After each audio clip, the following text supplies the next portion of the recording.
વરસાદે તારાજી સર્જી અને ગ્રામ્ય વિસ્તારોમાં ભારે વરસાદથી જનજીવન ખૂબ પ્રભાવિત થયું છે।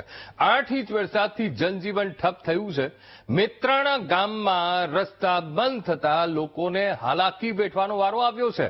દોરડાના સહારે લોકોએ રસ્તો પસાર કરવો પડ્યો। અમે આપને આ મેત્રાણા ગામની સ્થિતિ બતાવી રહ્યા છીએ। આ ગામનો ચોરો અત્યારે ત્યાં બધે જ પાણી ભરાઈ ગયા છે અને છાતી સુધી એ પાણી ભરાઈ ગયા છે, જેના કારણે જનજીવનને ખૂબ અસર પડી છે।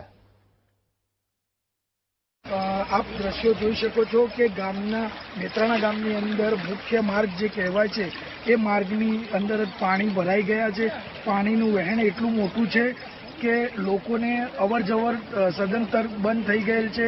સંપર્ક વિહોણું ગામ બન્યું છે અને પરિસ્થિતિ એવી સર્જાઈ છે કે ખેતર કે વાડીએ ગયેલા લોકો ત્યાં ને ત્યાં રહી જતા હોય છે।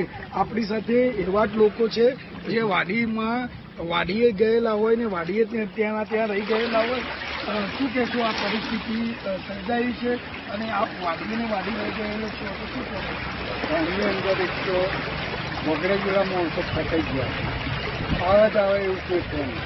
આ પાણી વધારે છે એટલે ગામની વસ્તી દુકાને બંધ અને પછી કરિયાણું જવા જવું હોય તો મળે એમ નથી।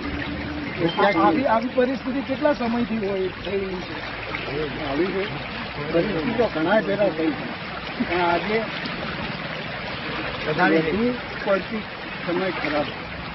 તો જોયું આ ગ્રામજનો, આપણી સાથે બીજા પણ ગ્રામજનો છે જે લોકો સાથે આપણે વાત કરીશું। શું કહેશો, આટલું બધું પાણી ભરાઈ જવાથી ગામની અંદર આવવા જવાની તકલીફ પડે છે અને ગામના લોકોને બહુ અવર જવામાં તકલીફ પડે છે।